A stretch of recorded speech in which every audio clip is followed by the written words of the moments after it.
people and probably will reach more than 200 people at the end of the meeting. And I wanted to thank all the agencies that Susan have just read who are part of this roundtable discussion. And I think it is very important to have a healthy conversation and dialogue between all the groups because Tucson is such a great community. And we all live here for a reason, not because of just the weather. It's because all the nice people that we see on this screen, and many of you that I've known personally for well over 20, 30 years. Some of them I know in the community, some of them I know as my colleagues, on campus, and all the other activities from Tucson Chinese Association to the U of A Foundation to Alumni Association. What we'll do is we'll start with a statement that I wanted to make, and my Vice President, Ms. Tina Liao, is going to read the statement in Chinese as well, and then we'll kick off with the questions.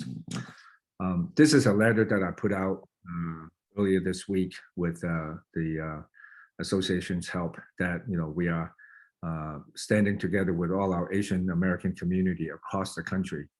Since the start of COVID-19 pandemic more than a year ago, there has been 3,800 incidents of hate crime against Asian Americans in the United States. And I was just told that there was another lady that was attacked in New York City for apparently no reason whatsoever. Individually and as an organization, TCC condemns any act of physical violence or verbal abuse to our Asian American community. We stand with all Asian Americans. We support all Asian Americans and all of the values of humanity, along with our brothers and sisters in the community. As Dr. Martin Luther King stated so eloquently, darkness cannot drive out darkness. Only light can do that. Hate cannot drive out hate. Only love can do that. We must participate actively in the dialogues that create the light to overcome racism and support healing in our communities.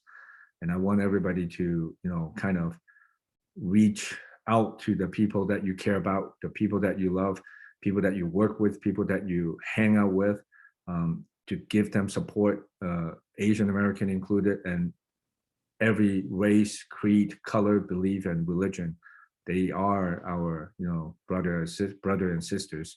So I'm going to ask Tina to read the one statement in Chinese, and we'll move on with the questions.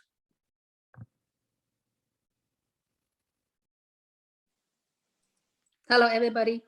Okay, my name is Tina Liao. I'm the Vice President of Tucson Chinese Association. Welcome everybody to join us this evening.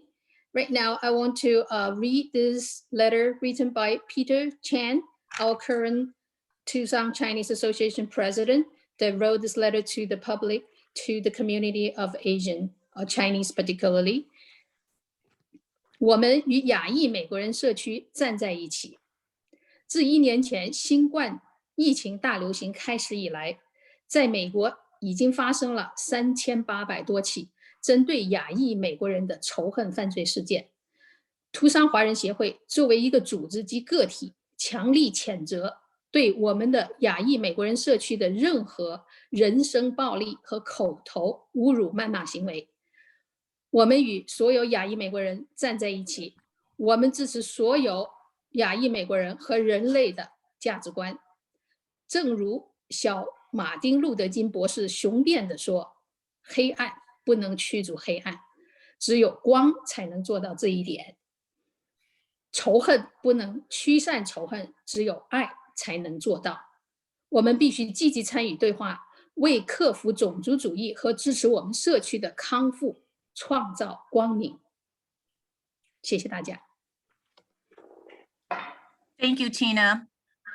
At this point, I want to let everybody know that this session is being recorded. It will be posted on our YouTube at www.tucsonchinese.org. What we will start out, as Peter mentioned, is that we had compiled a bunch from our constituents that we are going to start out with, that we will direct these questions mainly to the City of Tucson, Street Crime Interdiction, and the Pima Sheriff's Department. And whoever is also on board would like to add on to the question, feel free to do that by raising your hand. There is a reaction button and you can raise your hand so that you can unmute after the person speaks if you want to add additional opinion and information to the question. Once the questions are answered, we will go ahead and open the table to any other additional questions at that point. And then we will conclude the evening based on the questions that the audience have. And then does anybody have any questions at this point? If you can all mute, and I have muted everybody right now. And if you want to talk, then you unmute yourself and please let the person speak first. And then you can also email me or chat me if you don't want to speak your question, and chat the question to me and I can present the question to the audience also. There is a chat button on your Zoom that you can send the question to me. Okay, so the first question that we had from some of our citizens of Tucson is, what is the direct phone number to report a possible hate or bias crime? And how long would it take for you to respond to such incidents? If the City of Tucson Street Crime Interaction, Lieutenant Allison Cunningham and her staff, and the Pima, Alicia, and Captain Martin Dinniman, if you guys can comment on that question for us, please.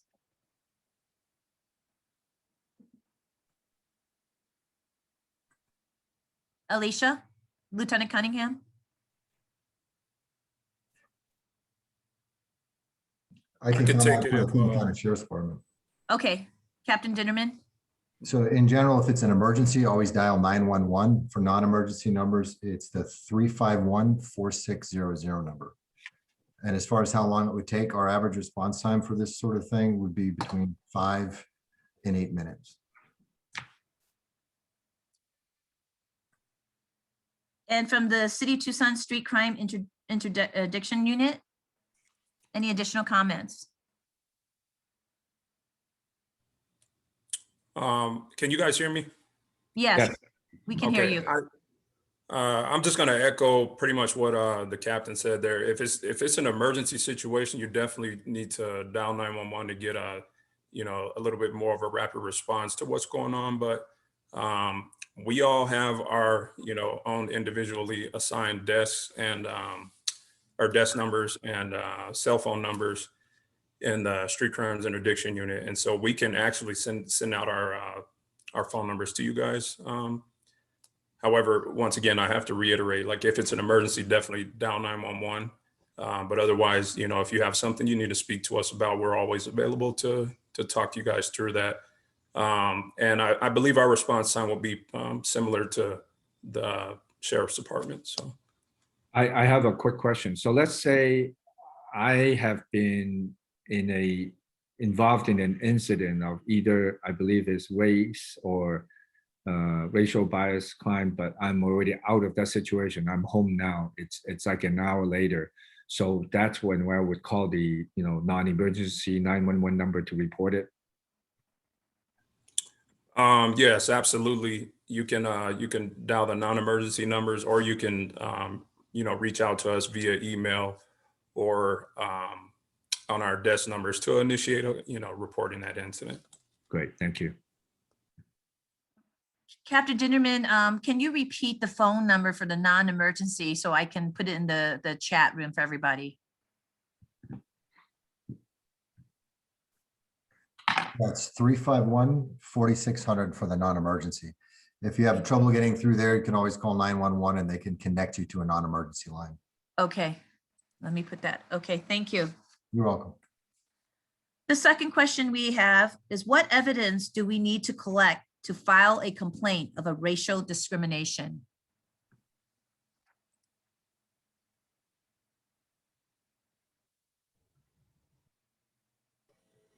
I'll go ahead and take this one. You don't necessarily need any evidence. Obviously, report anything that you have, anything that you can collect as far as any kind of documentation, any descriptions of suspects, say if there's witnesses around, if you get their names, numbers. And I know there's going to be some future questions reference video. Video is huge right now. If somebody's discriminated against you, feel free to take a video. If you're in a public place, there's no issues with that. Thank you.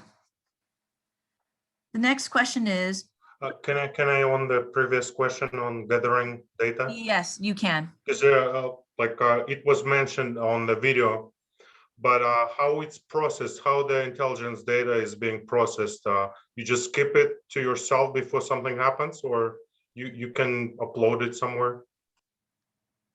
Okay. Thank I'm you. not sure with the sheriff's department right now, but right now, whenever we start an investigation, if somebody has some type of evidence, whether it be documents or video, we actually have a program where we can send you a link where you can actually upload that to us and we can view it at a later time or whenever we're ready to see that. So we don't actually have to make contact with you. You can just upload it to us. Okay. Thank you very much. The next question is, what is the legal grounds to defend myself or my loved ones with a legally owned firearm?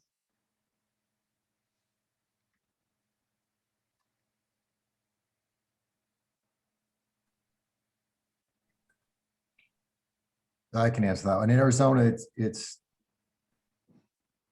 fairly well documented in the statutes. It's a very tricky situation. Every incident is case by case and fact specific. So it's a difficult question to answer. But in general, if you're in fear for your life, reasonable fear for your life, or reasonable fear for someone else's life, you're allowed to defend yourself. The tricky part is the word reasonable, which usually gets interpreted by a jury at a later time. So the best course of action is to try to extract yourself from a dangerous situation. So is it fair to say if I or my family or the people around me is threatened with deadly force, I can counter with necessary force to defend and protect people, including myself? Yes, in Arizona, you're allowed to defend yourself from deadly force, but you have to reasonably be in fear for deadly force, which can be kind of tricky. Correct. Thank you. You're welcome. And maybe there's a moment here for me to jump in as well. My name is Laura and I'm with the Pima County Attorney's Office. And I think there might be a good moment here to remind ourselves that at the point where we have been through such a difficult year and stress is high and anxiety is high and fear is high, and we are thinking about purchasing a firearm for the first time, you want to think about training and making sure you are trained to be safe with that firearm, that we want to increase safety as much as possible. Thank you very much, Laura. When the person speaks, please identify yourself from what agency you are speaking and your name. That would help the audience. Jimmy Wakefield from Tucson Police. I'd just like to add to the last question as well. Don't put yourself in harm's way to either gather evidence or confront somebody. It's just not worth it. Okay. The next question we have is, what are my legal rights of carrying a firearm in the state of Arizona?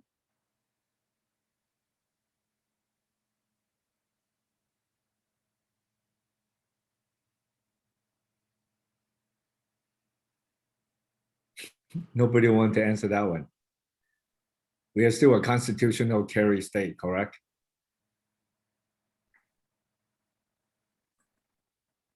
Yeah, this is Mark Dinniman with the Sheriff's Department. Yes, correct. It is a constitutional carry state. It is legal to carry a firearm in the state of Arizona, depending on age and stuff, whether concealed or not, assuming certain factors, assuming you're not a prohibited possessor, which there's multiple things that could potentially make you a prohibited possessor. So I would suggest everybody read the Arizona statutes in regarding those laws, which is under the weapons misconduct statutes. Okay. I also let everybody know that I have a huge amount of chat questions. I have not ignored them. We're going to wait for those questions after we finish this first round of questions. I just want to let the audience know there is a list of questions from our audience already. Okay, the next question. What are the restrictions of possessing firearms in the workplace, and if a situation should become hostile? What should we do?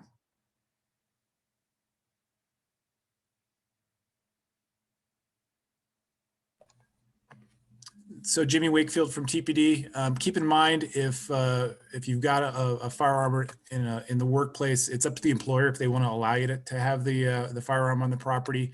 And again, going back to trying to extract yourself from situations that might become or turn physical.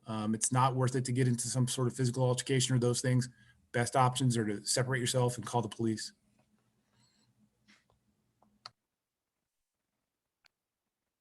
Okay. Next question. What types of race discrimination are out there? How to best detect them and how to protect yourself in cases it happens to you? Could you share some examples?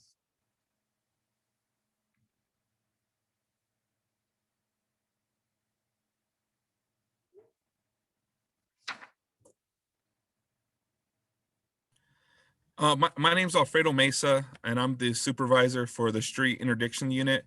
My unit investigates all hate and bias incidents within the city of Tucson. So we actually have the TPD has a unit that we investigate specifically crimes that are suspected to be hate and or bias related. So I read all the reports that come in from the city of Tucson, and I can tell you that it's not one particular race or ethnicity or gender. It's kind of a wide realm of different investigations. So I don't think necessarily that there's this one target audience that's identified and targeted. I think a lot of our cases that we get come from all walks of life.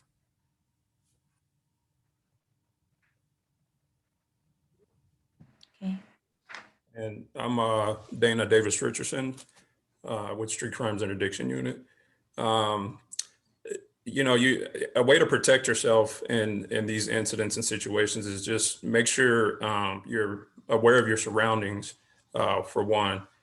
And then two, we did, like Detective Martinez spoke of earlier, I think one of the best ways to at least arm yourself and kind of, to use that term, when it comes to presenting these cases to us is through video, video and having witnesses there. So a lot of times, and I think I kind of told my kids this, I'll go back to that when they were younger.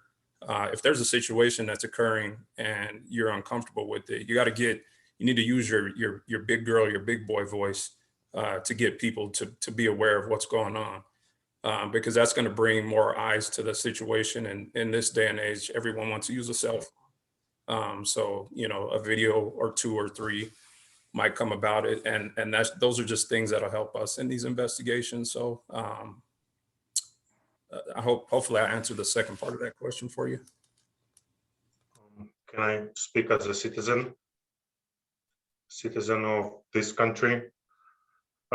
It's a crazy topic nobody wants to care about, but I mean, everyone cares about, but we don't have a scientific approach here. The questions from the Asian community are very clear.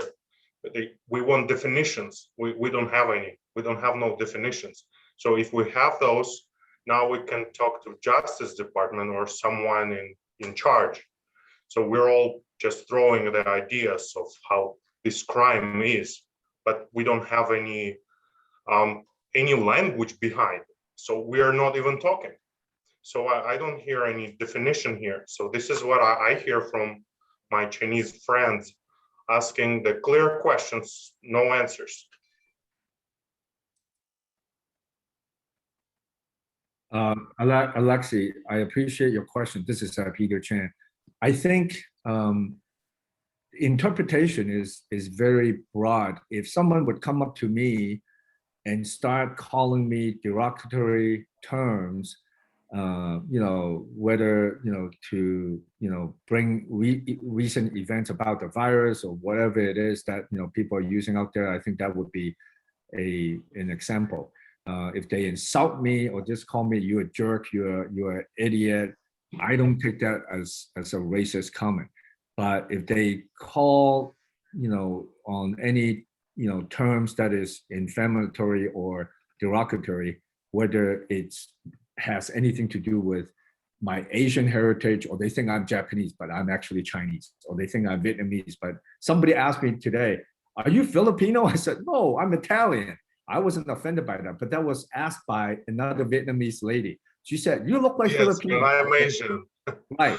So I said, you know, I But wasn't offended by when they hit in the face, we say in Russia, when they hits you in the face, they don't hit your passport.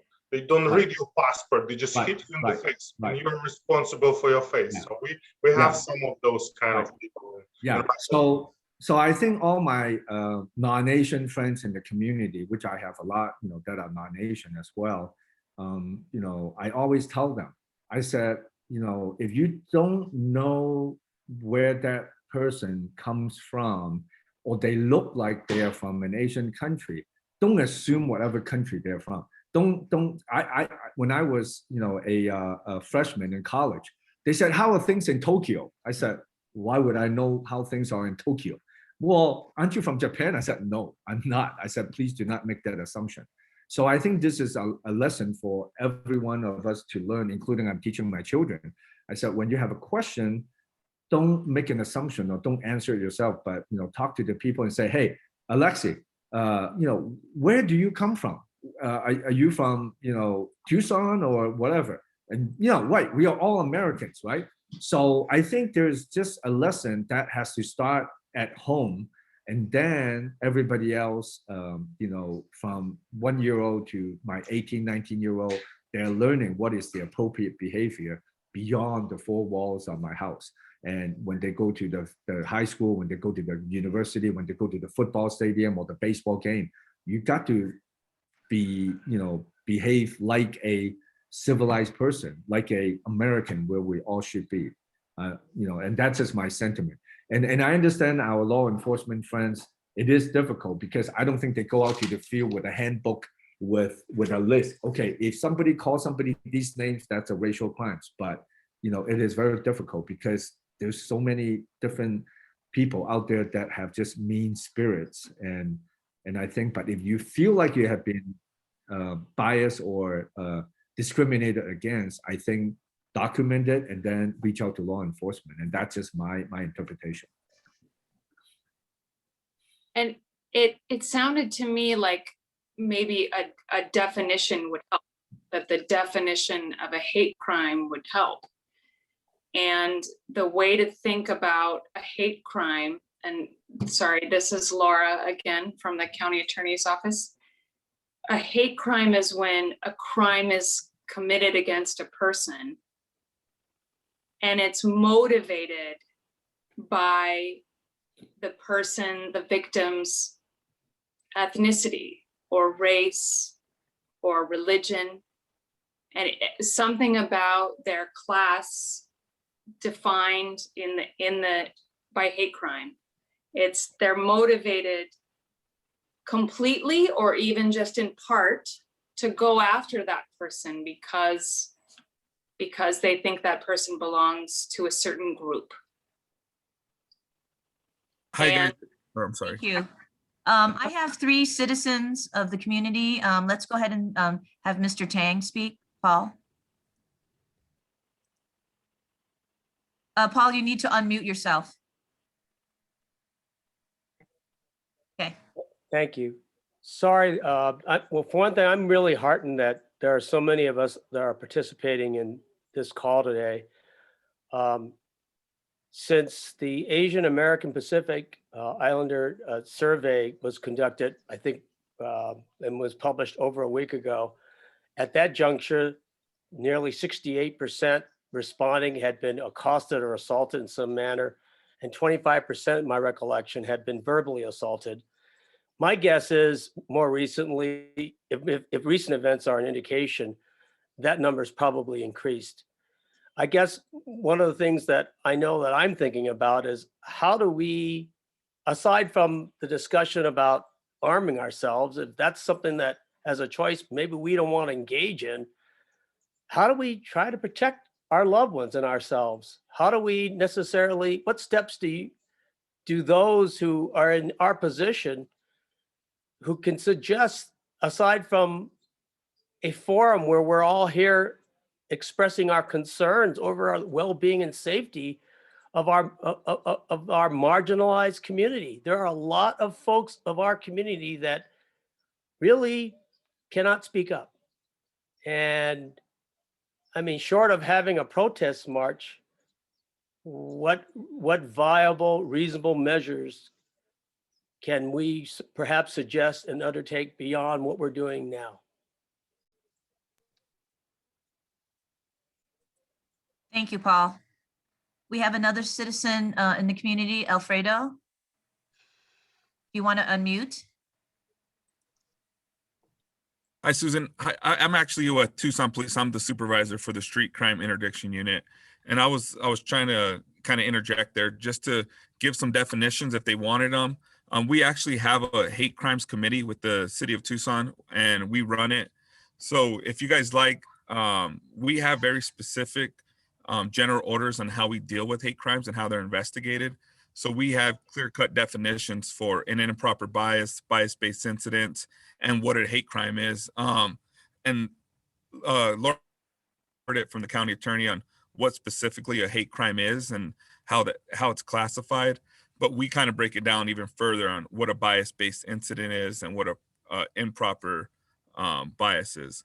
So if you'd like, I can share those definitions with everyone now, or I can give you guys a link to our general orders where you can actually look at our general orders and you can see how us as a department deal with bias-based crime and hate crimes in general. A link would be great because then everybody can get on the site to look at it and then get more clear-cut definition. I appreciate it. Alfredo, if you can go ahead and chat me the link, then I can send a link to everybody.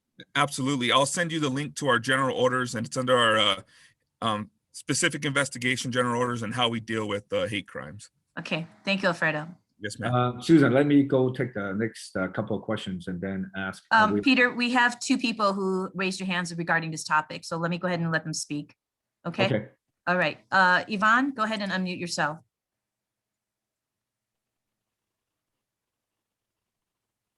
Go ahead, Yvonne. Okay. Hi, everyone. I'm Yvonne. So I'm a member of the Tucson Chinese Community Center. I guess my question was a follow-up to Alfredo and to Laura about what percentage of the reported hate crimes are prosecuted as actual hate crimes? Because I think that's what our community is really dealing with right now, is that there is this pattern of hate towards us. Sure that these are prosecuted in an appropriate manner. So I can speak specifically on the city of Tucson stats, but in the last 2 years, there's been one confirmed hate crime towards the Asian community, and I just took over this unit in October, and I'm not sure if that crime was actually prosecuted. I would have to defer to Detective Martinez or Davis Richardson for the answer if that was actually prosecuted. That case was not prosecuted because I don't think we had any suspect information or clear-cut suspect information.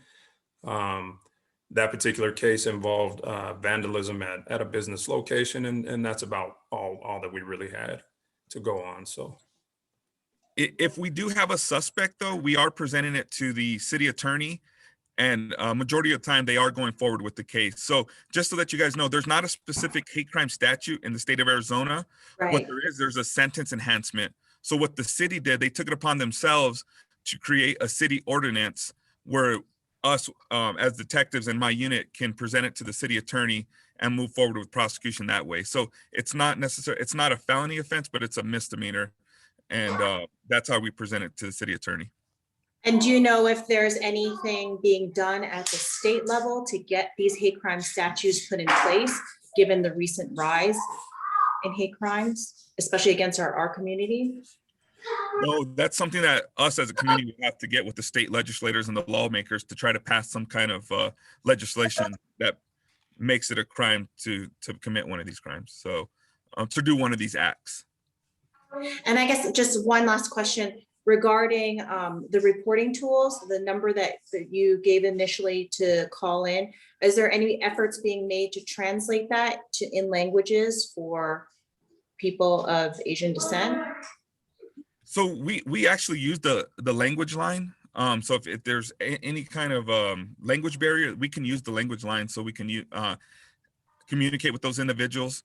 But we also have a hate crimes committee, and we're actually looking for members of the Asian community to join it, so we can have a voice. And if they're not able to report it themselves, they can go through that representative. And I can send you guys my contact information if anyone is interested in joining it. And we go over the policy, procedures, the trainings, and eventually what we'd like to do is introduce case reports so the public can see how we investigate these acts. That'd be great. Yeah, thank you. Yep. If you can go ahead and chat me that, we'll add that on to our meeting minutes at the end. Sounds good. Okay. We have another person, a question, Elena. Go ahead, mute yourself. Oops. Mute yourself. Oh, you have to hit the unmute button. Yeah, I know. I had it. Okay. Okay. So I wanted to piggyback on the other person who had asked. I am not interested in buying a weapon, buying a gun. But I do fear for my life right now. And I just wondered what other things people in the Asian American community here in Tucson can do to both protect ourselves and to, I don't know, get more police involvement, law enforcement involvement in, helping us get through this time, because it is a very scary time for a lot of us. I can help answer that. I think doing exactly what you're doing, getting the word out there, getting to know your neighbors and the people in your community and explaining your fears. It's a community effort, and the more people around you that are watching out for you, the better. So everything you guys are doing is the right thing to do.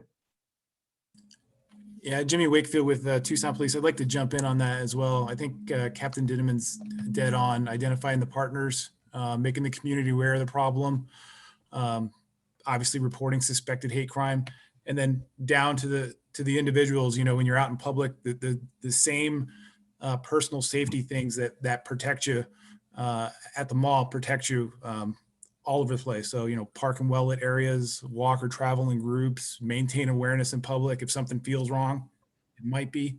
So have your head up, kind of knowing what's going on. Have a cell phone, access to 911 if something's suspicious. So those types of things for personal protection. As far as what TPD is doing or Tucson Police, and I'll either let Alfredo or Dana or one of those folks jump in, but there is a difference between bias and hate crimes. And so we sort of walk that fine line of addressing people that are expressing their First Amendment rights and committing a crime.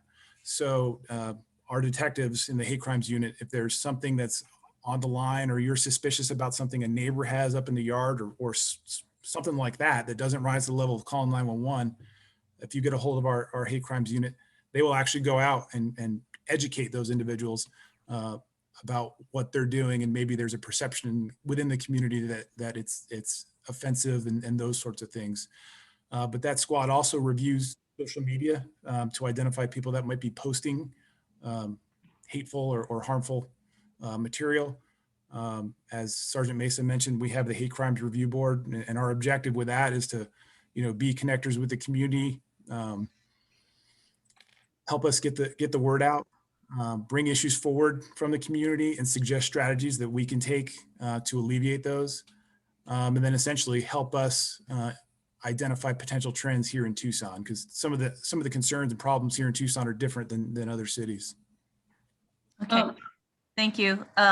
Let me go ahead and have Lieutenant Cunningham speak at this point. Lieutenant.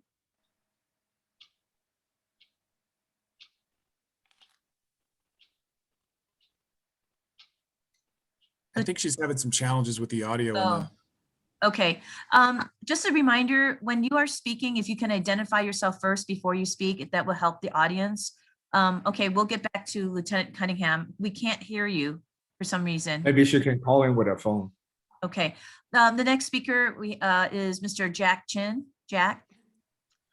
Thank you. Yeah, I'm Jack Chen from the Pima County Attorney's Office. And I think what would help us is everybody in the community who experiences a hate or bias incident, report it. So it can be documented. We can follow trends. We can have meetings and talk about allocation of resources and strategies to protect the community. And it's absolutely correct, as one of the law enforcement officers previously said, that there's no separate hate crime in Arizona. It's an enhancement to some other offense that's committed, like assault or robbery or arson. It's a sentencing enhancement that could be applied. But there is an Arizona criminal statute that prohibits harassment on the street. Arizona Revised Statutes 13-2921. In some cases, not in every case, but in some cases where a person yells racial epithets at someone based on a perception that they're members of a particular ethnic group, that could be charged as harassment. And I can tell you, I assure you, that the Pima County Attorney's Office will take those cases and deal with them seriously. Thank you, Jack. We have another speaker. Cece, you want to unmute? Sure. Hi, everybody. My name is Cece Lualter. I'm a member of the Asian Pacific American Community Council for the University of Arizona, as well as a number of other community groups. And I really appreciate all of the agency representatives coming here to speak to us tonight. I do want to encourage my fellow community members to take the advice and talk to your neighbors and friends and kind of advocate for each other.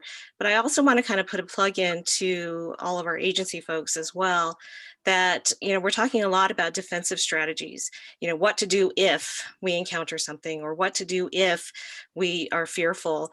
I think part of what we really are in need of is some educational opportunities, that instead of waiting for something to happen, we need to do some educating on the front end so that it doesn't happen to begin with.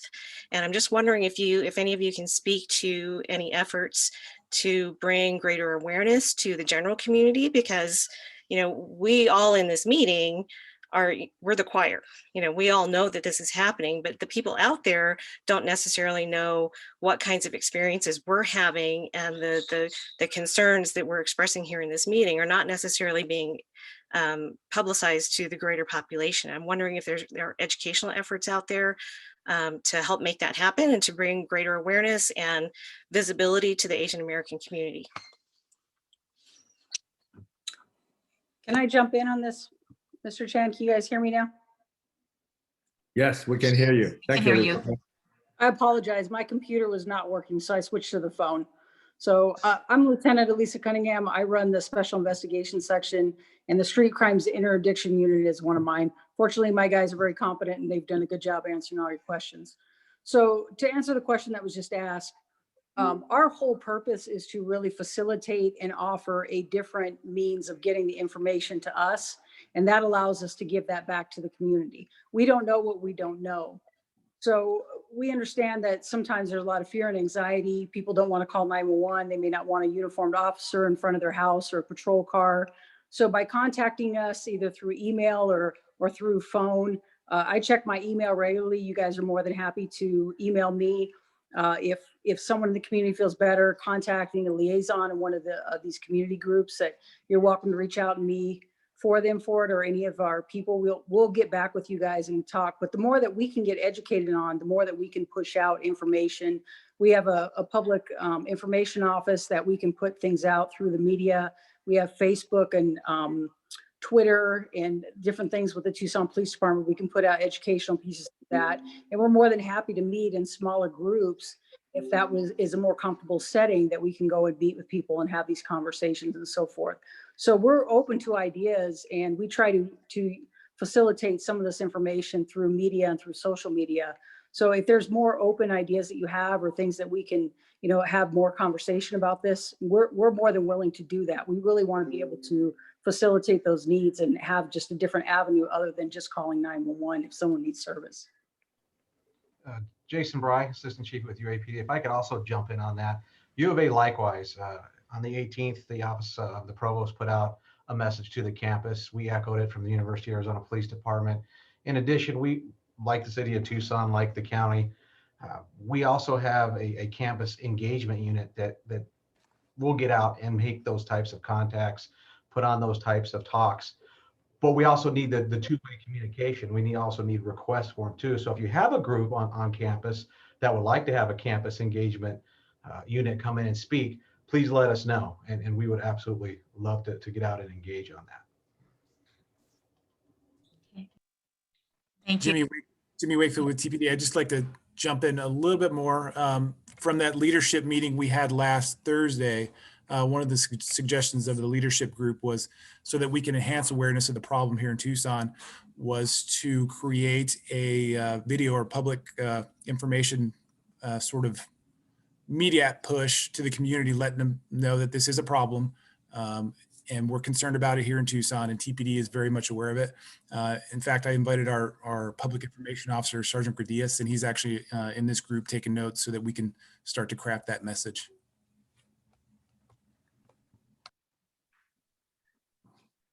Thank you. Let's see here. Several of the questions were answered. We have a question here. This is an example.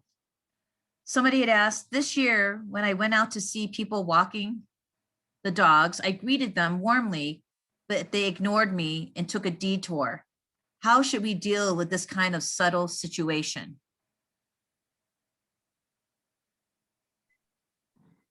I would say walk your dog in a different neighborhood.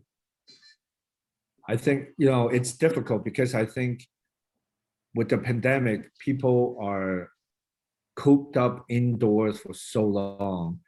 And I think a lot of people have forgotten just, being, nice to each other. And actually, I've seen most people are being more nice to each other because they've been cooped up. But I think, if somebody didn't say hi to you or somebody didn't say hi to me, I don't take it as an offense. I just look at it as, just another day. Too many people have too many things on their mind. But if they're not bothering me, if their dogs or my dog is not bothering anybody else, I really don't take it as, personally. That's my personal feeling. Can I add a little bit to Yes, that? please do. Yes. In the international, this is the international situation. In some countries, if they don't say hi to you, they don't take you to a work. It's called apartheid. It did not happen in the United States in these kind of terms, but it happened in different countries. So we have to see definitions of, again, of what's happening here. A simple truth, if they ignore you everywhere, this is racism. Yeah, and I think, again, this is my personal feeling. I've lived in Tucson for 36 years. 99% of the time, everybody is, really nice, and I'm nice to everybody else most of the time. There's always a couple of person that are just wanted to be different. They wanted to be, arrogant. I don't take it to heart, and I just, ignore them. Like my law enforcement, friends here, they said, extract yourself from that situation and just walk away.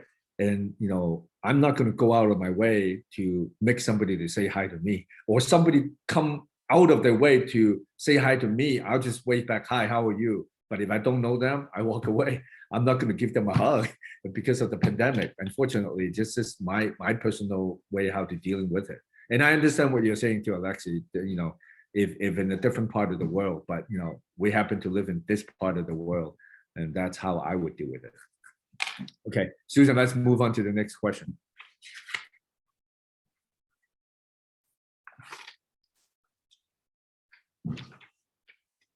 Susan, did we lose you?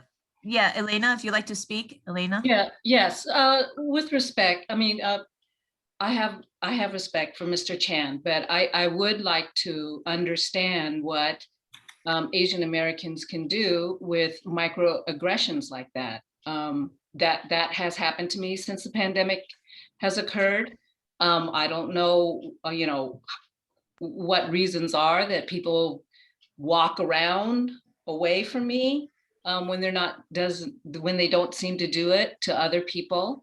And so in terms of either reporting that information, making that available to law enforcement, what do we do about microaggressions like that? I mean, if it makes somebody feel uncomfortable, if it makes me feel uncomfortable that someone has reacted that way, then that should not be discounted. So what do we do with that? Let me also ask, there was another question that somebody had asked a similar situation. If a neighbor complains about your cooking and said you don't have a permit to cook because it doesn't smell good, what can you do about that?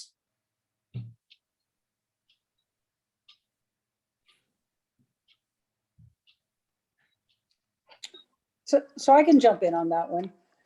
So there's nothing that's against the law, cooking your house. You're welcome to cook in your home. You can do whatever. You don't need a permit for that. So that would be something from our perspective, from a law enforcement side, it doesn't fall into, it's a violation of the law. It doesn't really do that, but that's one of those things that are, they're pushing the line at that point. That would be something that we could go out and have a conversation to try to, a lot of what we do is, sometimes you have neighborhood fights or so forth. You do relationship building, find out what that person's thought process is, do they have issues with that or sensitive? And then you try to kind of bridge that gap. That's something that we can do. And that, it's not always necessarily an option for 911 if they're busy with what they do stuff, but that's something, again, that if you contacted our group and it was something that, it doesn't really fall into violating the law, but it's something we could go out and maybe facilitate a conversation between the two parties to try to mend those fences and bridge that gap. We're more than happy to do that. One of the audience member asked is, how about neighborhood watch programs? Are those still active, and would those be helpful for people? I wanted to speak up because I wanted to certainly support that idea. And usually you can find out by checking in with anybody in your community who has newsletters. But one of the other things I wanted to discuss in this very delicate balance we're talking about, interpersonal relationships, is that the pain that we feel when people reject us or ignore us or walk away from us is definitely something I feel terrible for other people experiencing. But I would also advise, as we feel like we would like to try to fix that problem immediately, some of these people are easily triggered because they're already exhibiting a fear that is irrational. And some of these people might be actually seeking a conflict. So I definitely feel for people who are looking for a way to enlighten other people, but I do want to just bring it to people's attention that I've seen it too many times now where some of these people we're seeing in videos, they're behaving in a horrible manner, and they're willing to take a fireman with hey, do you want to fight about it? So I would definitely want to be sensitive to people having hurt feelings about people behaving in this ignorant and ugly way toward them. But I would definitely hesitate to suggest you should actively confront people. And I would welcome anybody who has better ideas. I just did want to offer that warning about people who might be triggered or looking for an opportunity to take somebody on and behave even more awfully than some of the things we're already seeing. So there you go. Sorry about that. Thank you. Okay. I want to ask a question, Susan, and I can appreciate Elena's question about the microaggression part, but I wanted to ask all the audience who is non-Asian on the call right now. I personally do a lot of outdoor activities. I run in Sabino Canyon, I bike, I run on the street, wherever. And because of the pandemic, I'm not using the pandemic as an excuse. I will run down a narrow path. People would move to the side because they don't want to violate that 6 feet social distancing. So I'm asking all my non-Asian friends on the call, Have you seen that when you're running, because you're doing your exercise, you're walking, people kind of move a little bit out of the way because of that 6-foot social distance? Because I don't want to think that they're moving out of the way because they see, here come Peter Chen, the Chinese guy running down the street. And because they're moving 10 feet away, I'm going to go ask them, why do you move out of the way? I'm not going to create a situation just because somebody moved an extra feet, but this is an honest question I wanted to ask. Have my non-Asian friends seen that when they're exercising and walking on the street? I'll jump in that. Again, Detective Dana Davis Richardson with Tucson Police. Some of this stuff is a little too broad for interpretation and assumptions. We got to be very careful not to assume the negative in a lot of these situations. Yeah. Since COVID, like you said, Peter, since the pandemic has hit, a lot of people are very scared, and there's different degrees in that. Some people don't care, and there's some in between. But there's also the etiquette of, let's say you're on a jogging path or something, and someone's coming up behind you, people move out of the way. So we can't necessarily assume that, it has to do with some sort of subtle racial, situation or someone's being biased against you. So I definitely want to warn you guys in assuming that, because we can't necessarily always assume the worst. Now, our lieutenant spoke earlier about us, reaching out to folks and just having a conversation with them. And we do that all the time. A lot of times in the case reports that we do get, when Detective Martinez and myself and some of our other detectives read them, it kind of shouts out that, it's just maybe a cultural awareness situation where, someone's not necessarily educated on someone else's culture. And then words are said, and it's just not handled in the right, the right conduct. And so that is an opportunity for us to reach out, have a discussion with them, and kind of ask those questions. Because if we don't ask those questions, then we don't know what's going on, So, but in a situation, if like the example you guys, or the question you asked about the cooking, if that problem persists after we have a conversation with them, then maybe we have something there, or if other, actions are being taken. But again, I just wanted to say not to necessarily assume the worst in those situations. So. Susan, may I answer Peter's question as well? Sure. Steve Tccc from City Council. Yeah. Peter, I run every morning. I'm out on the loop every morning. It is more often than not that people get out of the way when I run by. But I would like to say this. Right after George Floyd incident happened last summer, I worked in the athletics department, and we had a forum similar to this. It was called by many of our African-American faculty. Well, in this case, it was staff and student athletes. And it was much of a listening session. And the coaches and Black athletes that we had on were sharing incidents that they occurred. I run every morning. One of our track coaches, who is an African-American woman, shared that she was running up Campbell and saw a pickup truck turn a corner, and a couple of guys got out of the truck and pulled something out of the truck bed. And she stopped in her tracks. Now, for me, I would have just run on past. But for her, it was in her head that an incident that had just occurred somewhere else in the country, I don't remember where a couple of guys got out of a truck and pulled out a gun, that was in her head. My friend Jasmine, who's on this call, and I were talking last week about a similar listening session so that we can educate people in this community, something that Ceci, I think, was referring to earlier, not from a law enforcement perspective necessarily, but from a what are you experiencing here in the city of Tucson that we in the non-Asian community are simply ignorant to?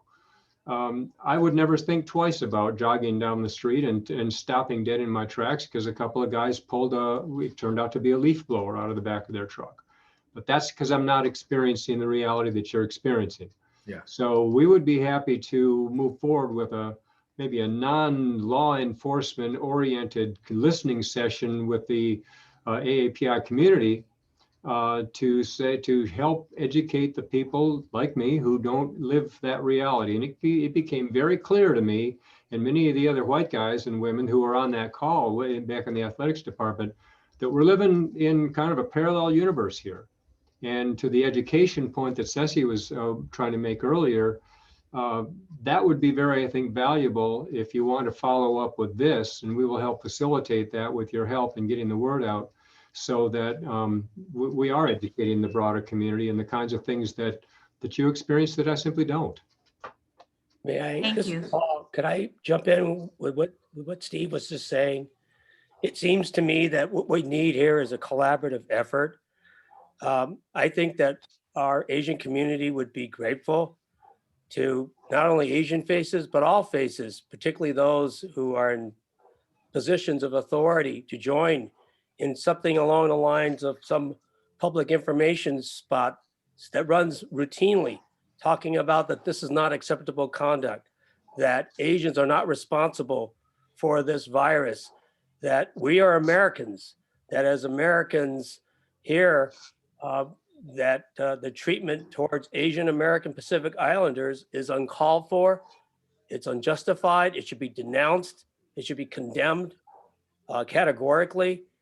And we join, and it should be along the lines of we join in our Asian community members in this effort to denounce this type of behavior so that, you know, our kid at high school or whatever isn't approached by a classmate saying, why did you bring the coronavirus? Or when you're at the Safeway and you're walking and somebody looks at you and sees your Asian face and immediately goes a different aisle. Those are not misperceived experiences. Those are actual experiences that are going on daily. And I'm not talking about necessarily the assaults that now we see in communities like so far in Phoenix. We're fortunate nothing like this happened in Tucson so far. But once we get to that point, it seems to me that one is too many. Thanks. I want to thank Councilman Tccc for being on this call as well, because you know, Tucson is the 33rd largest city in the United States with well over 1 million in population. When I first got here in the 80s, there was only about 350,000 people. And I always joke that, you know, with Susan and me, we only contributed adding 2 more people into the city, county population with our 2 boys. But this is a great place to live. And I can hear all the experiences that we have all seen in the past 14, 15 months. You know, some of them are actually very alarming, but, you know, I'm again very grateful that we have a, you know, a little bit more civilized behavior among all of us, but we have to watch out for each other and then be on the lookout for anything that is not right. Do not put up with things that is not right. Do not take it silently, because a lot of the times people say, those Asian group, you know, they would not complain. They would not, you know, they're the silent majority. And I think those times have passed. That was true maybe 40, 50 years ago when our fathers or grandfathers came here, or even back in the late 1800s, you know, when they came here, or 1900s, late 1800s, in the late 19th century, came here, worked for the railroad. But again, I think with the strength of our community, with the support of everybody on this call, we can excel and become a better part of the, you know, greater community, so that to show that, you know, not only our, you know, city and our county officials and our state, you know, all the way up to the governor's office, that, you know, we want to have this city, our city, to be a safe place to live. Susan, you have any more questions? Yes, we do.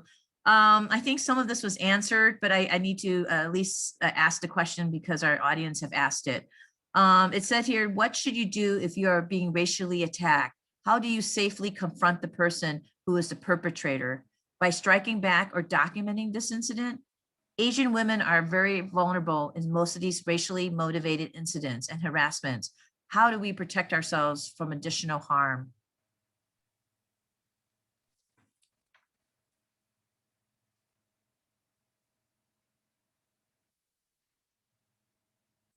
Lieutenant Cunningham, do you want to take that question? Are you still on? Yeah, I'll jump in on this one. Again, we're going to go back to the law enforcement perspective. Your safety is first and foremost. We don't want you getting hurt trying to pull out a cell phone or confronting someone. So always safety first. And sometimes that means getting out of that area, getting into a public area where you're safe, somewhere well lit, calling 911, whatever that may be. So it's always safety first. You know, if it's in a position where, you know, you're able to get a license plate, or you're able to snap a photo, or you're able to get a hold of somebody and get their information if they witness the incident, that those type of things are always going to help the investigative part of it. But those are things that we look at afterwards. So your safety is completely should be first and foremost. And what you don't want to happen is that it escalates the situation and ends up where somebody gets hurt. So I'd much rather have you walk away, report it, and then we work our way backwards to figure out who this person was and address the situation that way than get hurt. But again, I think, you know, just taking those precautions that we've gone over, those are going to help you. Just be aware of your surroundings. You really have to be aware of your surroundings. Okay, thank you. Jasmine, would you like to unmute? Yes, I'm Jasmine Chan, the chairperson for the Asian Pacific American Advisory Council for the university. I want to also add that not all of these cases happen where it's one-on-one or you're an individual being harmed. Oh, am I really quiet? Is this better? That's better. Okay, sorry. I just wanted to make sure that we all know that the cases in which people are attacked or people say things to Asians or anybody else that are racially motivated or gender motivated, they're not always happening where you're alone as the person who is the victim in this situation. Oftentimes there are other people around you seeing what's happening, and a critical component to this conversation and to our community being able to understand us is also being able to have them stand up with us, right? Bystander training and being able to step in and doing it in a way that is quite safe, right? You can just pretend you know that person, be like, hey, like, let's go catch up, and then just remove them from that situation. These kinds of techniques are also really helpful. And I think we often forget that there is a power in being present, and that there is a power in being the person who is witnessing what is happening, and that you can also act on that. And I think that's something that I've seen recently come up frequently, is a lot of pushes towards bystander training, both at the university and then nationally as well. Thank you, Jasmine. Another question is, what should we do when insulted by strangers verbally? When somebody says, go to your country? Any legal consequences for this kind of behavior?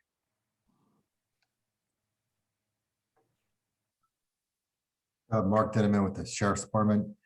Generally speaking, for law enforcement to take action to cite or to arrest somebody, you have to violate an actual statute. And that's kind of on the line because it conflicts with the First Amendment sometimes. But always report it, because I'm more amazed at the things that are not reported than the things that are reported. So report it to local law enforcement, whether you're within the city's jurisdiction, the county's jurisdiction, U of A's jurisdiction, or any other local municipality. That way, an officer or deputy can come out and take the report and take appropriate action if needed, and also create a record of the event to see if there's any patterns going on. Okay. Can I add to that? Yes, please. So I think the captain's absolutely right that there are First Amendment issues. Have to be very careful about that. However, it does violate Arizona's harassment statute to continue to follow another person in or about a public place for no legitimate purpose after being asked to desist. So if you're being harassed on the street and you say, please leave me alone, and try and walk away, and they come after you, I would feel very comfortable charging that case. Can I add something to quick, Susan? Yes. I would also, in addition to reporting it through our local folks, report it on stopaapihate.com. They're taking and recording all kinds of incidents, from racial slurs to violent attacks. So it's one way to continue documenting these types of incidents. Okay. Thanks. And The reporting really helps because it's not usually, behavior like this is not usually 0 to 60. It's building and it's escalating. And if you're confronted with sudden verbal abuse, it's probably already happened to someone else. And tracking these patterns are what helps us on the prosecution side as well. I just have a question for follow-up. The Stop AAPI, is that a national database? Is that a local database? Is that something that we could get information from our perspective? Absolutely. To take a look at that? It's a national reporting site. So Okay. it's just stopaapihate.com. Does it break down geographically different areas? I believe it does, and it categorizes each of the incidents so that you have a kind of a better picture of what's happening, where it's happening, and how often it's happening, and the types of incidents that are occurring. So that's good for us to know, because again, we try to be proactive in looking at different mechanisms to get information. Because again, we'll go out and we'll talk to people that are kind of on that fine line. There's some bias elements, or there's some First Amendment speech. I do just want to clarify, because this has come up a lot in the last year. Political affiliations doesn't really fall under that. And a lot of times those get mixed in with some racial things and some different things. So that's also something that law enforcement kind of has to muddle through. I just want people to be aware of that, because we'll get complaints or we'll get issues with that. And we have to kind of sift through that and see what falls on the hate or bias crime side and what is political speech that they're doing. But I appreciate it. Thank you for that website. Yeah, so that, I think OCA also has a website for reporting. And I just want to mention that I was on another call earlier, I think it was last week, where these sites were actually created because there was a lack of response from federal law enforcement to actually track or keep any kind of records on hate or bias incidents against Asian Americans. So the Asian American community had to get together and actually create these sites to collect this information, which I think is a travesty as well. So thank you for your interest in looking at that. So I will point this out. The Department of Public Safety keeps statistics for the state. Every agency within the state of Arizona keeps their statistics. They send it in quarterly to the Department of Public Safety. A matter of fact, I sent Ms. Chen a link with the 2019 hate and bias stats from DPS. The 2020 stats won't be out until July from them. But for Tucson itself, for the city limits of Tucson, in 2019, we had 18 hate bias crimes, 13 in 2020, and we have 3 to date. I think a 4th one just came in. So I think we have 4 to date at this time. So for Arizona, you do have that information if you wanted it. Great. And I just want to correct it. Stopaapihate.org. Sorry, it's not .com. Cece, if you want to chat that to me, then I can. Sure, I can do that. Yeah. And they also take reports in language as well. So there's multiple languages available. Thank you. The next question. Is it legal to take photos or record evidence in the above situation? How should we deal with it if there is resistance? This is regarding insults by strangers, verbal insults. I think just to reiterate, it's legal in a public space to be filming.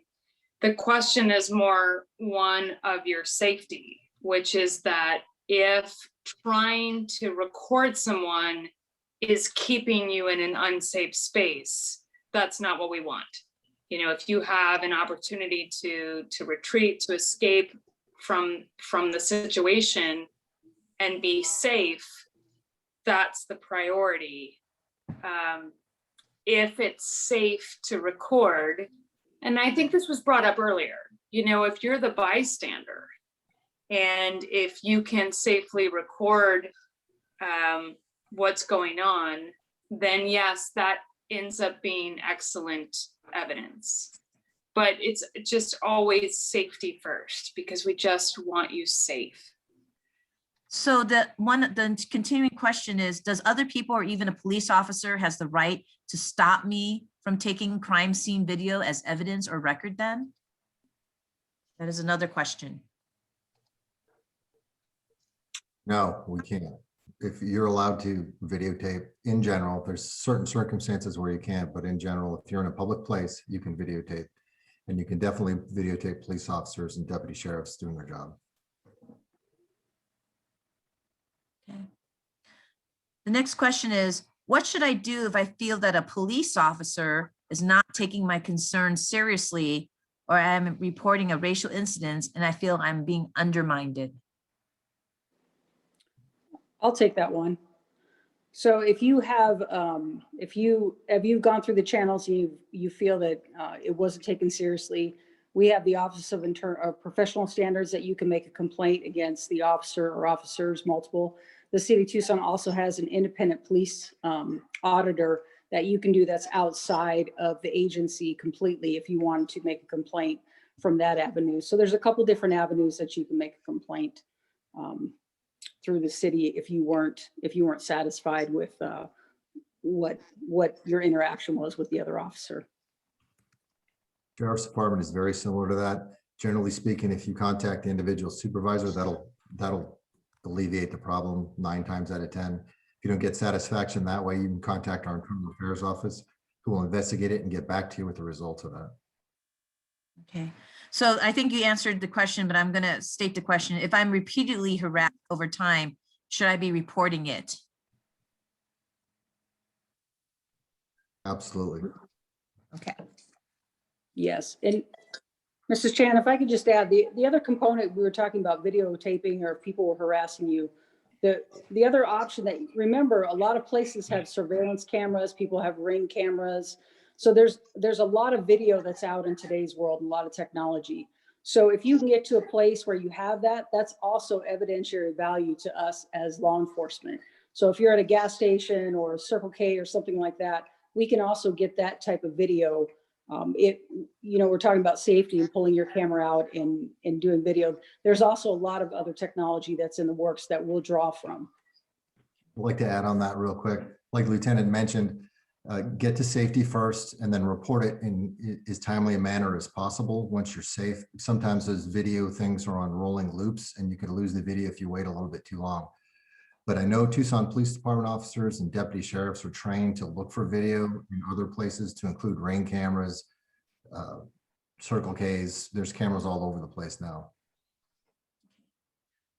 Next question is there a time in the evening that most of the racially motivated crime take place, especially for anti-Asian crime?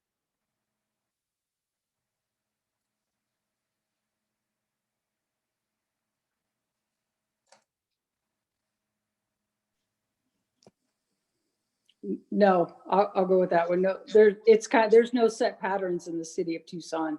I can't speak for the county, but for the city, there's not any type of set patterns or set particular race or type of incident.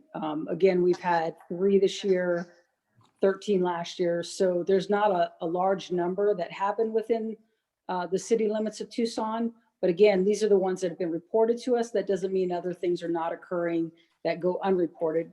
We don't know what we don't know. So the more information we have, the more information that different community members provide, that gives us better idea of what's going on within different neighborhoods and different areas of town. I have a question. I have a Yes. question for Assistant Chief Brei from UAPD. A lot of the audience on the call today works on campus as faculty and staff, and there is a huge amount of students that are coming over from China and from other Asian Pacific Rim countries. Has the UAPD seen any rise in complaints or disturbance, because of the anti-crime, anti-Asian, type of incidents, or it's still pretty steady? The short answer is no, it has not been reported to us. We're not aware of it, but that doesn't mean that it's not occurring. As the lieutenant spoke earlier and the captain spoke earlier in the county, we don't know what we don't know. But as of now, since the pandemic, we have not had any reported cases to the University of Arizona Police Department. Thank you. That leads to another question. Is if racial discrimination is discriminated by a U of A classmate, but it does not happen on campus, who do I report this incident to? UA Police or the Tucson Police? You can always report it to the University of Arizona Police Department. And if we need to contact the city and get their involvement because of the specific nuances of the case, we certainly will, or the county or Marana or Oro Valley, whoever it might be, we will do that, but we will always take that case and take that report and then include people after the fact. So we're always here for someone if they need to make a report. I'll piggyback that. We'll work collaboratively with the other agencies. So if anything comes our way and it involves, in this particular case, the question is a U of A student, we would reach out to U of A to give them that information and work the case collaboratively. So it may fall jurisdiction-wise one or the other, but we always communicate back and forth with that information. Because if there's a student there, there's a chance they're spending the majority of time, they're going to want to know that information and work with that as well. And there's also other entities here on campus. It's not just the police department, not just a law enforcement function, but perhaps it's a code of conduct violation. And the dean of students would definitely want to know about that. So when the city reaches out to us, we also plug in our campus constituency groups as well. Susan, I was going to say exactly what he just said. That is, when we were having incidents over at the Islamic Center that involved the student housing towers, dean of students as well as TPD and UAPD were all involved. So yeah, included dean of students as well on that. Next question is, if I've been racially discriminated against, can I apply to the court for a protection order to protect myself?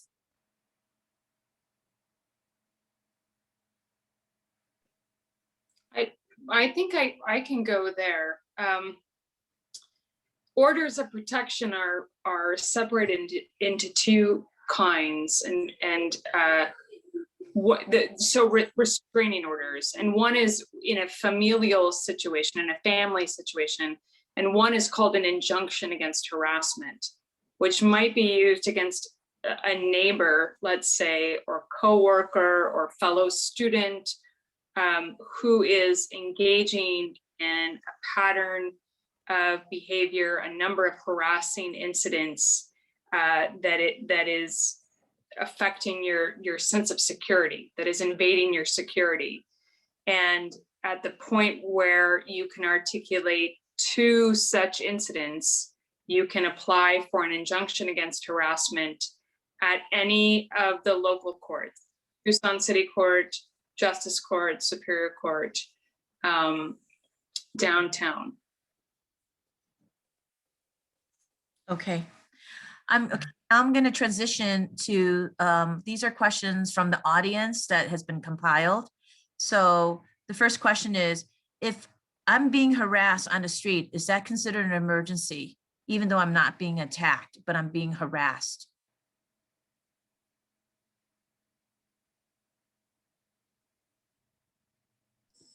I'll go with that one. I think that's open to the person's interpretation. If they feel that they're in danger or they get, that kind of that hairs in the back of your neck stick up and it's just not right, by all means, they're never going to be in trouble for calling 911. And I'd much rather a citizen err on the side of caution than ignore that uncomfortable feeling.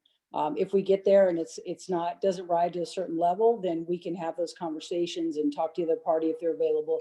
Again, your safety is going to be first and foremost. So you're never going to get in trouble for calling 911 and having an officer respond out there. So I would say always err on the side of caution when it comes to that. I will echo that as well, Jason Brei from UAPD, especially if the situation feels like it's starting to escalate, starting to get out of hand. It's better to get a call out to us, law enforcement, sooner than later. So you're not going to get in trouble for something that, you know what, they just left, they walked away, it's okay now. That's great, excellent. We would still like to know about it, though. I think it goes back to the same message we heard from everybody, right? Put yourself in a safe situation, remove yourself from that conflict. And then if you still feel unsafe, call 911 and then record it and then, just get away from that, heated, heat zone. I think that's something we all are hearing today, so. Next question is, how many incidents bias or hate crimes have been reported in Pima County in the last year? One, right? For the Pima County Sheriff's Department, the last year in 2021, there were 2 and there were 4 in 2020 reported. But again, as most other department members have said in other jurisdictions, just because they're not reported doesn't necessarily mean they haven't been happening, which is why it's important to call 911 whenever you feel uncomfortable and make reports so we can develop patterns and try to see where things are happening.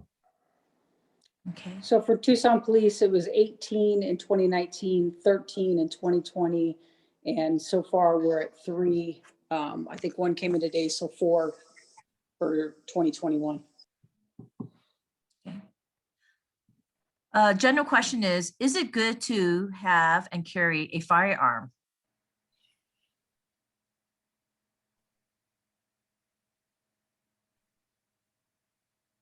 It's a question to have a firearm? The question is it a good idea to carry a firearm? I think it was answered earlier that if you decided to have a firearm, you should go through training, you should go through safety, you should learn the proper way to use a firearm, right? Am I correct? My law enforcement friends out there? Yes, 100%. It's a very personal decision that you need to make. And it's a very powerful thing that could take a life accidentally or on purpose. So training is the key. Okay. Next question. What resources are available to me to take care of feelings of trauma and fear?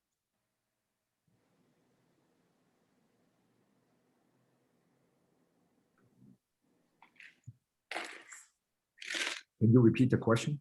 What resources are available to me to take care of feeling of trauma and fear? Fear? Fear and trauma. What's out there for me if I have fear and trauma? Help me. Do we have any social agencies representative online? I don't think we do. So we could probably assist with that. So part of we have quite a few different connections with different community groups that we use for. It's actually for we have a youth program that we do, but we've created quite a few different relationships. We have a mental health team that goes out and works at. We have several supervisor and several officers assigned to. So if someone had a particular need or they wanted something, we could give them some different types of service that they had. But again, that's going to be one of those individual choices.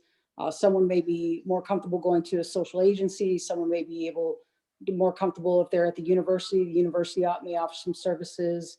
If you have your HMO or your medical plan may offer therapists and different things. So if there was something that they wanted specifically, we'll give out our information. They can always we can find some different referrals, and I think you'd have to kind of narrow down as to what type of assistance they were looking for. Okay, thank you. I will piggyback on that for the excuse me, Jason Brei. On our website, we have a list of resources that are available depending upon different situations, but you can always contact the police department as well here, and then we can help direct you to a specific point. If it's too difficult to ferret the way through the website, or if you just need to talk to somebody, you can always start with us and we can network you to the point that you want to get to. Thank you. Next, go ahead. At the county attorney's office, if you have been the victim of a crime, our victim services unit would want to work with you and assist you in whatever resources that you needed. And that's, again, the importance of reporting. And I think if I'm a new administrator, I arrived in January. And I think if I've learned anything tonight, what we need is continued community involvement and engagement and communication about how wrong this is, that this is going on, that our neighbors are living with this fear and stress on top of the pandemic. And we are studying these many issues at my office as we try to roll out restorative justice, which involves mediation and care in traumatic situations by this summer. And we're working really hard on it. Okay. Next question is, if I am an innocent bystander witnessing a hate crime, how can I help? What actions can I take if I'm witnessing a hate crime?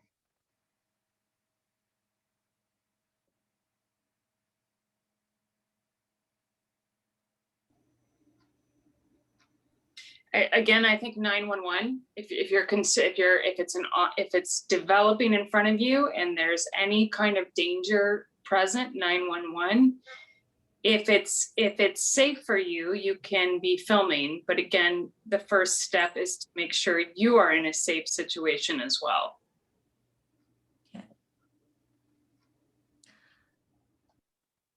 Is it a legal requirement to first try and retreat from a situation when someone believes their life is in danger?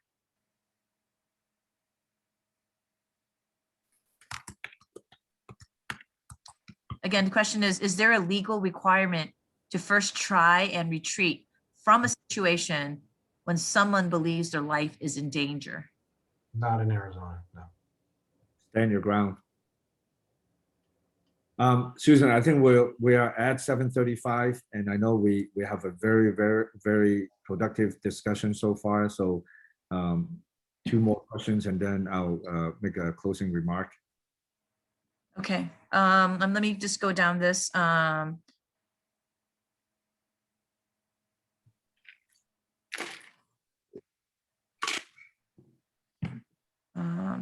Let's see here.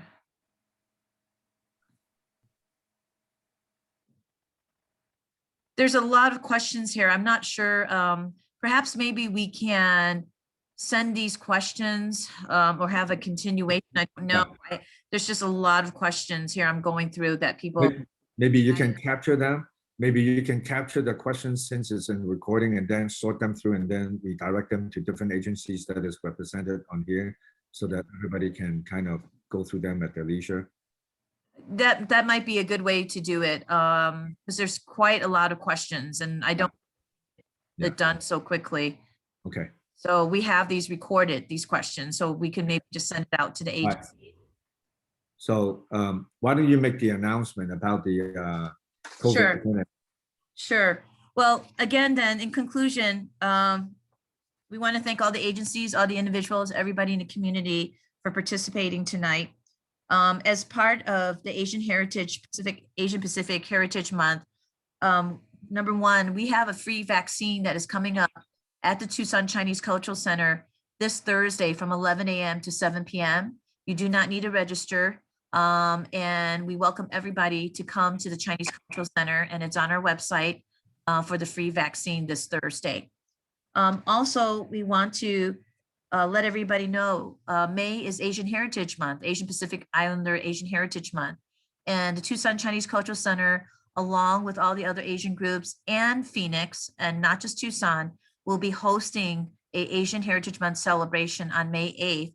But we are going to have different workshops throughout the month of April and May. And one of the workshops we are going to continue is Lieutenant Cunningham has been nice enough to have a continued discussion about some of the topics that we talked about tonight about mental health as part of the Asian Heritage Month. So there'll be more information on our website that will people when we have the actual date of when that's going to happen too. Peter, if you want to say a few words, the Tucson Chinese Cultural Center and all the other Asian organizations greatly appreciate everybody's time in participating in this event tonight. I want to echo what Susan said and all the participants from different agencies, from the state, from the city and the county, everybody in the law enforcement community and the Pima County Attorney's Office. I think this shows the reason why we live in Tucson and Pima County, because it is not easy to have a community come together and even at some of the difficult things that is happening around the country. But again, I want to wish everybody a really healthy spring coming up. We're going to be hitting 100 degrees in who knows how many days. I don't want it to hit 100 degrees anytime soon. But stay healthy, stay well, protect yourself, be vigilant out there, and hopefully everybody get that. Thank you, Alexi. I love your sign. It's backwards. Thank you. I love it.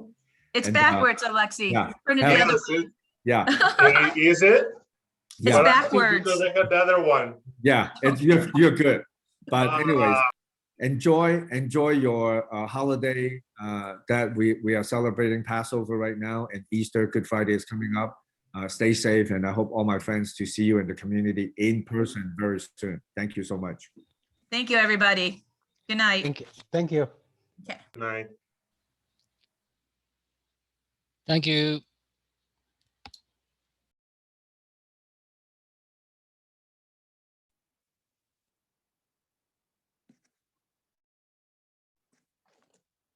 Okay.